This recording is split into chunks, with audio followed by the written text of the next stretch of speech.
সিরাজউদ্দৌলার যে পাঠটা আমরা পড়ছি সেখানে আগের দিন আমি পলাশির কথাটা এসে গেছি, কিন্তু তাহলে আমাদের পলাশির যুদ্ধটা কোথায় হয়েছিল? পলাশির প্রান্তরে।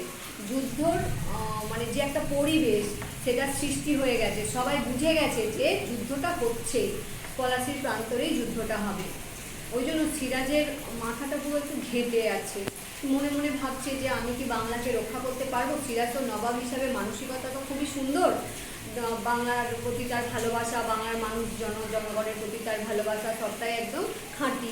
তাই জন্য সিরাজ একটু মানসিকভাবে বিপর্যস্ত হয়ে আছে, ভাবছে যে বাংলাকে কি আমি রক্ষা করতে পারবো, বা বাংলা কি আদেও ইংরেজদের হাত থেকে বাঁচাতে পারবো, এইরকম একটা চিন্তা ভাবনার মধ্যে দিয়ে কি বলছে দেখ সিরাজ, গোলাম হোসেন। গোলাম হোসেন মানে কি?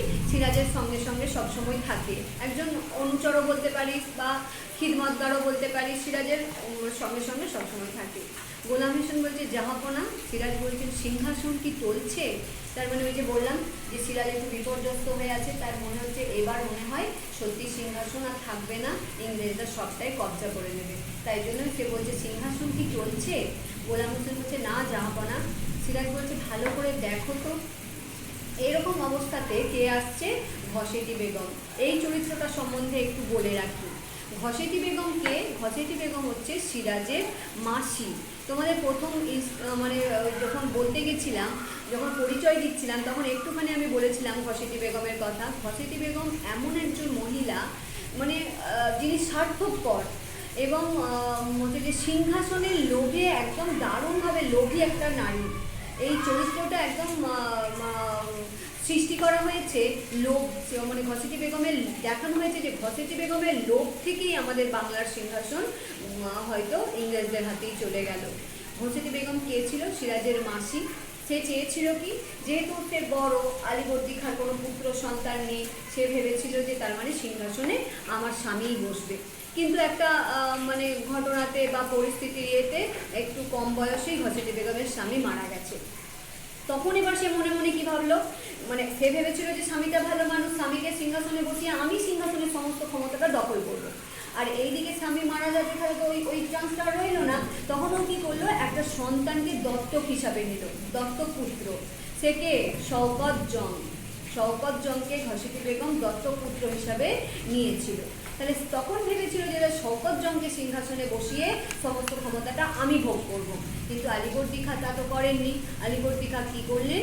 আমিনা বেগম মানে তার ছোট মেয়ের কন্যা সিরাজকে তার বুদ্ধি বিবেচনা সব কিছু দেখে তাকে সিংহাসনে বসালেন। সেই থেকে ঘসেটি বেগমের রাগ, সিরাজের প্রতি রাগ।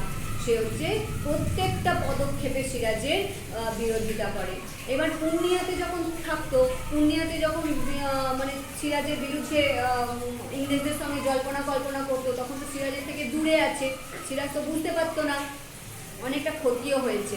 তাই জন্য সিরাজ কী করেছে, মাসিকে মানে ঘসেটি বেগমকে পূর্ণিয়া থেকে সরিয়ে এনে এইখানে মানে কলকাতার এই সরি কী বলে নিজের রাজ দরবারের একটা ওই পার্ট ছেড়ে দিয়েছে।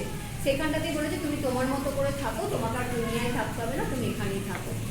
এবার দেখ বলছে ঘসেটি বেগম এবার বলছে কি, ওর ঘসেটি বেগমের কথাগুলো শুনলেই মনে করে বুঝতে পারবি যে তার মনের ভেতর কতটা বিষ আছে। ওখানে কি দেখছো মূর্খ, বিবেকের দিকে চেয়ে দেখো।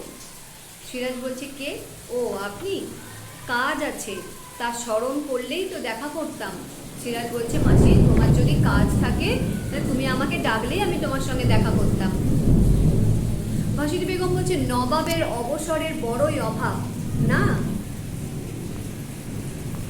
কি হলো? বিপদ এমনই ঘনিয়ে আসছে যে একেবারে দিশেহারা হয়ে পড়েছি।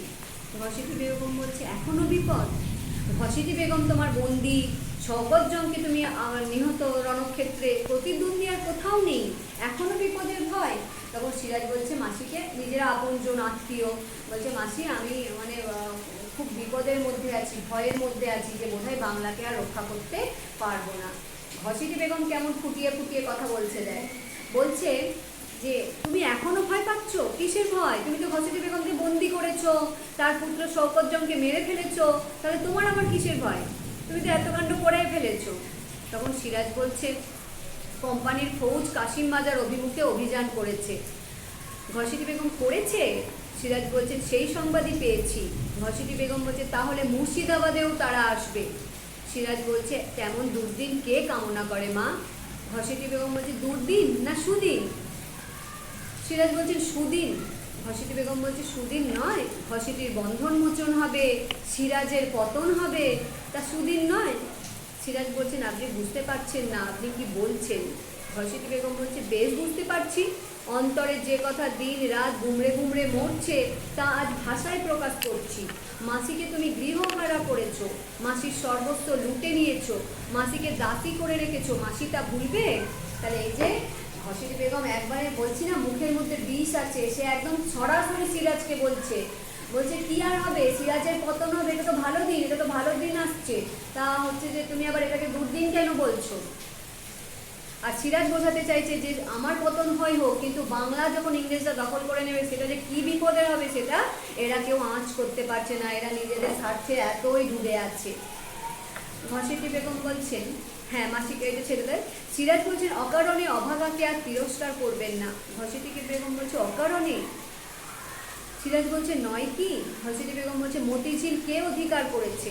আমার সঞ্চিত সম্পদ কে হস্তগত করেছে? কে আমার পালিত পুত্রকে সিংহাসন থেকে দূরে রেখেছে? তুমি নও দস্যু? সিরাজকে বলছে দস্যু? তুমি তো সব কেড়ে নিয়েছো, তুমি আমার মতিঝিল দখল করেছো, আমার সর্বস্ব সম্পত্তি তুমি বাজেয়াপ্ত করেছো, আমাকে স্বাধীনভাবে কোনো কাজ করতে দিচ্ছ না। সিরাজ বলছে মতিঝিল আপনারই রয়েছে মা, তাহলে সেখানে যাওয়ার অধিকার কেন নেই আমার? জিজ্ঞাসা করছে ঘসেটি বেগম। তখন সিরাজ বলছে রাজনীতির কারণে। ঘসেটি বেগম বলছে তোমার রাজনীতির সঙ্গে আমার সম্বন্ধ কি? এখানে একটা দারুণ কোশ্চেন আছে, দারুণ কোশ্চেন মানে দারুণ কোশ্চেন। এই কোশ্চেনটা ইম্পর্টেন্ট, তার সঙ্গে সঙ্গে ঘসেটি বেগমের চরিত্রও এর সঙ্গে দিতে পারে। দেখ বলছে আমার রাজ্য নাই, তাই আমার কাছে রাজনীতিও নাই, আছে শুধু প্রতিহিংসা। এই প্রতিহিংসা আমার পূর্ণ হবে সেই দিন যেদিন তোমার এই প্রাসাদ অপরে অধিকার করবে, আর তোমাকে সিংহাসন থেকে ঠেলে শওকত জংয়ের মতো কেউ যেদিন তোমাকে মানে মেরে ফেলবে, হত্যা করবে, এরকম একটা বলতে যাচ্ছিল। তাহলে এই লাইনটা তোমরা সবাই দাগ দেবে যে আমার কাছে রাজনীতিও নাই, আমার কাছে রাজ্যও নাই, শুধু আছে প্রতিহিংসা। এই লাইনটা দাগ দিয়ে রাখবে। এবার যখন এরকম করে বলতে যাচ্ছে যে কেউ একজন তোমার সিংহাসন থেকে তোমাকে সরিয়ে হত্যা মানে এরকম একটা বলতে যাচ্ছে, তখন লুৎফা ছুটে এসেছে। লুৎফাকে? লুৎফা হচ্ছে সিরাজের স্ত্রী। মা মা তোমার মুখের ও কথা শেষ করো না মা, মানে ওই সিরাজের মৃত্যু বা হত্যা এরকম একটা কথা লুৎফা বলছে বলো না মা, এই কথাটা বলো না। ঘসেটি বেগম বলছে ও নবাব মহিষী? লুৎফা বলছে নবাব মহিষী নই মা, তোমার কন্যা। ঘসেটি বেগম বলছে নবাব মহিষী নও? আজ ভাবছো খুবই বিনয় করলে, কিন্তু দুদিন বাদে এই কথাই সত্য হবে। এই আমার মতো জীবন যাপন করতে হবে তোমাকে। আমার মতো মানে কি? এটা নিজেকে বলছে, কিন্তু সিরাজ কোনোই কষ্ট দেয়নি, শুধু ওই ষড়যন্ত্র করছিল বলে তাকে নজরবন্দি করে রাখা হয়েছে, কারণ সে মানে পূর্ণভাবে ষড়যন্ত্র করছিল। লুৎফা তখন বলছে নবাব মানে এই যে এরকম একটা অভিশাপ দিচ্ছে যে তোমারও জীবন আমার মতো হবে, দাসীর মতো আমার থাকতে হবে। তখন লুৎফা একটু আহত হয়ে বলছে নবাব। তখন ঘসেটি বেগম আবার কি বলছে দেখ, নবাব মহিষী এই বাঁদির বিরুদ্ধে অভিযোগ করছেন নবাব, বাঁদিকে দণ্ড দিয়ে মহিষীকে খুশি করুন। লুৎফা বলছে জাহাপনা ওকে ওর প্রাসাদ ফিরিয়ে দিন, এত অভিশাপ, এত খারাপ, এত মন্ত্রণা, তার থেকে দরকার নেই, আপনি ওকে ওর প্রাসাদ ফিরিয়ে দিন। তখন সিরাজ বলছে দেবো লুৎফা, সময় এলেই পাঠিয়ে দেবো। ঘসেটি বেগম বলছে এখনো আশা, সময় আসবে? তার মানে ঘসেটি বেগম পুরোপুরিভাবে চাইছে যে আর যেন না সিরাজ থাকে ক্ষমতায়, তাই জন্য বলছে এখনো আশা, সময় আসবে। লুৎফা বলছে অমন করে ও কথা বলো না মা, বুক আমার কেঁপে ওঠে। ঘসেটি বেগম বলছে তোমার বুক কেঁপে ওঠে? আর আমার বুক যে জ্বলে পুড়ে খাক হয়ে যাচ্ছে তা কি তোমরা বুঝছো না কখনো বুঝতে চেয়েছো? অনাথ বিধবা আমি, নিজের গৃহে দুঃখকে সাথী করে পড়েছিলাম, অত্যাচারের প্রতিকারে অক্ষম হয়ে ডুবরে ডুবরে কেঁদে সান্ত্বনা পেতাম। তোমরা তাতেও বাদ সাধলে, ছল করে ধরে এনে পাপপুরীতে বন্দিনী করে রাখলে, তোমাদের আমি ক্ষমা করব?